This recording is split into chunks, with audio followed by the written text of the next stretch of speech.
Bismillahirrahmanirrahim. Assalamualaikum warahmatullahi wabarakatuh. Perkenalkan, nama saya Saldia Marsha dari kelas D Akuntansi 1. Saya akan menjelaskan tentang tugas S6 5B, laporan laba rugi bentuk tidak langsung dan laporan posisi keuangan. Nah, di sini instruksi yang pertama yaitu siapkan laporan laba rugi bentuk tidak langsung. Nah, langsung saja kita masuk ke jawaban saya. Di sini ada petekan kata laporan laba rugi untuk tahun yang berakhir pada 31 Juni 2019. Nah, yang pertama di sini ada akun penjualan. Penjualan dengan nominal 8.925 juta. Nah, di bawahnya ada beban pokok penjualan dengan nominal 5.620 juta. Nah, di sini untuk mendapatkan laba bruto, hasilnya itu saya kurang 8 miliar hasil dari penjualan sebesar 8.925 juta dikurang dengan 5.620 juta. Jadi sisanya tinggal 3.305 juta rupiah. Nah, selanjutnya di laporan laba rugi juga terdapat beban-beban. Nah, di sini yang pertama beban penjualan. Bisa dilihat di sini beban penjualan terdiri dari semua aktivitas yang ada di penjualan. Jadi di sini ada beban gaji penjualan sebesar 850 juta, beban iklan 420 juta, beban penyusutan peralatan toko 33 juta, beban penjualan lain-lain 18 juta. Nah, jadi total beban penjualan di sini ada 1.321 juta. Nah, selanjutnya ada beban administrasi. Beban administrasi yaitu semua kebutuhan yang ada yang terjadi di dalam administrasi. Jadi di sini contohnya itu ada beban gaji kantor sebesar 540 juta, lalu beban sewa sebesar 48 juta, beban asuransi 24 juta, beban penyusutan peralatan kantor 10 juta, beban perlengkapan kantor 4 juta, dan beban administrasi lain-lainnya sebesar 6 juta rupiah. Jadi di sini total beban administrasi ada sebesar 632 juta ribu rupiah. Nah, jadi di sini kita hitung total beban operasinya, yaitu ditambah dari total beban penjualan dan total beban administrasi dan menghasilkan total beban operasi dengan nominal 1.953 juta rupiah.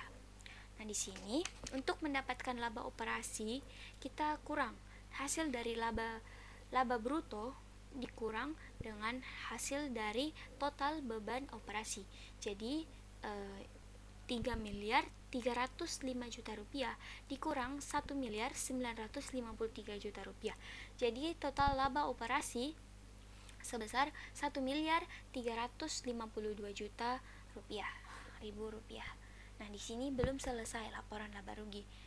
Selanjutnya kita hitung beban lain-lain. Nah, di sini beban lain-lain ada yang namanya beban bunga dengan nominal beban bunga 12 juta rupiah. Jadi untuk mendapatkan laba neto atau laba akhir, keuntungan akhirnya kita kurang hasil dari laba operasi dikurang dengan beban bunga atau beban yang ada pada beban lain-lainnya. Jadi 1.352 rupiah, 352 juta dikurang dengan 12 juta ribu rupiah. Nah, jadi hasil laba neto keseluruhan atau keuntungan keseluruhannya itu ada 1.340 juta rupiah. Selanjutnya, instruksi yang kedua yaitu siapkan laporan ekuitas pemilik. Nah, di sini jawaban saya langsung saja kita lihat. Di sini ada petekan kata laporan ekuitas pemilik untuk tahun yang berakhir pada 30 Juni 2016. Nah, di sini laporan ekuitas pemilik itu terdiri dari modal awal pemilik, terus kita lihat laba atau rugi dari suatu perusahaan, selanjutnya kita kurangkan prive atau pengeluaran pribadi, pengambilan pribadi. Nah, di situ kita akan mendapat modal akhir pemilik perusahaan. Nah, langsung saja di sini petekan kata Modal awal itu modal Gali Iskandar 1 Juni 2016 ada 431 juta rupiah. Nah, sedangkan laba neto tahun berjalan yang kita dapat sebelumnya ada 1 miliar 340 juta rupiah. Nah, di sini juga terdapat Prive Gali Iskandar sebesar 300 juta rupiah. Jadi kita kurangkan laba neto dikurang dengan Prive Gali Iskandar. Jadi 1 miliar 340 juta rupiah dikurang dengan 300 juta rupiah. Jadi di sini total kenaikan ekuitas pemilik ada sebesar 1 miliar 40 juta ribu rupiah. Jadi di sini modal Gali Iskandar 30 Juni 2016 adalah 1 miliar 471 juta ribu rupiah. Nah, instruksi yang ketiga, siapkan laporan posisi keuangan. Bentuk laporan, asumsikan bahwa porsi wesel bayar jangka pendek adalah 7 juta ribu rupiah. Nah, di sini jawaban saya di sini ada PT Kankata laporan posisi keuangan 31 Juni 2016. Nah, di sini yang pertama itu ada aset. Sebelumnya saya jelaskan, pada laporan posisi keuangan itu terdiri dari aktiva dan pasiva. Nah, di sini aktiva ada aset lancar yang terdiri dari kas sebesar 92 juta ribu rupiah, piutang usaha sebesar 450 juta ribu rupiah. Selanjutnya persediaan 375 juta rupiah. Selanjutnya tangkapan kantor 10 juta. Selanjutnya asuransi dibayar di muka 12 juta. Dan jumlah aset lancar itu hasil keseluruhan dari akun-akun yang terdapat pada aset lancar ada 939 juta rupiah. Nah, selanjutnya ada aset tetap atau aset yang jangka waktunya panjang lebih dari 1 tahun. Kalau aset lancar jangka waktu pemakaiannya kurang dari 1 tahun. Nah, di sini aset tetap ada peralatan kantor sebesar 220 juta rupiah dan dikurangi dengan akumulasi penyusutan sebesar 58 juta ribu rupiah. Jadi di sini 220 juta dikurang 58 ribu rupiah ada 162 juta ribu rupiah. Selanjutnya ada peralatan toko sebesar 650 juta rupiah dikurang dengan akumulasi penyusutan peralatan toko sebesar 87 juta 500 ribu rupiah. Jadi hasil peralatan toko sisa 562 juta 500 ribu rupiah. Nah, jadi jumlah aset tetap keseluruhan adalah 724 juta 500 ribu rupiah. Nah, jadi jumlah aset keseluruhan ada aset tetap ditambah dengan aset lancar adalah 1 miliar 663 juta 500 ribu rupiah. Selanjutnya ada liabilitas. Selanjutnya akun pasiva. Pasiva terdiri dari liabilitas dan ekuitas pemilik. Nah, di sini liabilitas ada liabilitas jangka pendek yaitu utang usaha sebesar 48 juta 500 ribu rupiah, utang gaji sebesar 4 juta ribu rupiah. Selanjutnya wesel bayar yang telah kita asumsikan diambil dari total wesel bayar pada buku besar sebesar 140 juta rupiah. Jadi dikurang 7 juta rupiah kita pindahkan ke sini laporan jangka pendek sebesar 7 juta rupiah. Jadi jumlah liabilitas jangka pendek ada 59 juta 500 ribu rupiah.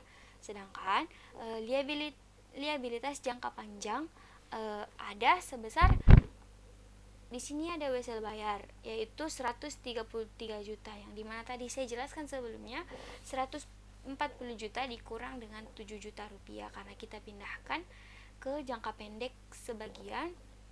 Jadi di sini tinggal 133 juta ribu rupiah. Jadi jumlah liabilitas keseluruhan ada 192 juta 500 ribu rupiah. Dan untuk ekuitas pemilik yang telah kita dapatkan pada laporan ekuitas pemilik sebelumnya yaitu sebesar 1 miliar 471 juta ribu rupiah. Jadi kita tambah liabilitas, total liabilitas dan ekuitas pemilik. Jadi kita tambahkan 192.500.000 rupiah ditambah dengan 1.471.000.000 rupiah. Jadi total jumlah liabilitas dan ekuitas ada sebesar 1.663.500.000 rupiah, dan bisa dilihat hasilnya seimbang atau balance di akun aktiva dan akun pasiva. Oke, instruksi yang terakhir yang keempat. Jelaskan secara singkat A. Bagaimana perbedaan laporan laba rugi bentuk tidak langsung dan bentuk langsung, dan B. Bagaimana perbedaan laporan posisi keuangan bentuk laporan dan bentuk akun. Nah, saya akan menjawab instruksi yang pertama itu menjelaskan secara singkat bagaimana perbedaan laporan laba rugi bentuk tidak langsung dan bentuk langsung.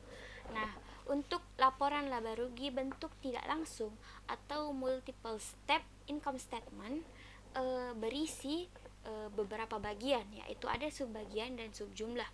Contohnya itu ada akun penjualan, beban pokok penjualan, dan ada laba bruto dan ada laba operasi. Sedangkan untuk laporan laba rugi bentuk langsung atau single step income statement hanya terdiri dari pendapatan dan beban. Sudah tidak ada lagi yang namanya laba bruto dan laba operasi. Jadi nanti hasil akhirnya tinggal laba neto. Jadi tidak ada lagi yang namanya laba bruto dan laba operasi. Nah, selanjutnya B. Bagaimana perbedaan laporan posisi keuangan bentuk laporan dan bentuk akun. Untuk laporan laporan posisi keuangan bentuk laporan di sini disajikan secara berturut-turut ke bawah. Jadi di sini seperti contoh yang tadi saya kerjakan. Di sini ini dia contoh laporan posisi keuangan bentuk laporan. Dia akun aktiva berada di atas dan pasivanya berada di bawah berturut-turut. Ini aset di atas, lalu liabilitas, dan di bawah ada ekuitas pemilik. Nah, sedangkan laporan posisi keuangan bentuk akun dia disajikan dengan akun dengan kelompok aktiva berada di sebelah kiri dan kelompok pasiva berada di sebelah kanan. Nah, mungkin itu saja yang saya dapat sampaikan. Mohon maaf bila ada kesalahan kata selama saya menjelaskan jawaban saya. Lebih dan kurangnya juga mau dimaafkan. Wabillahi taufik wal hidayah. Wassalamualaikum warahmatullahi wabarakatuh. Terima kasih.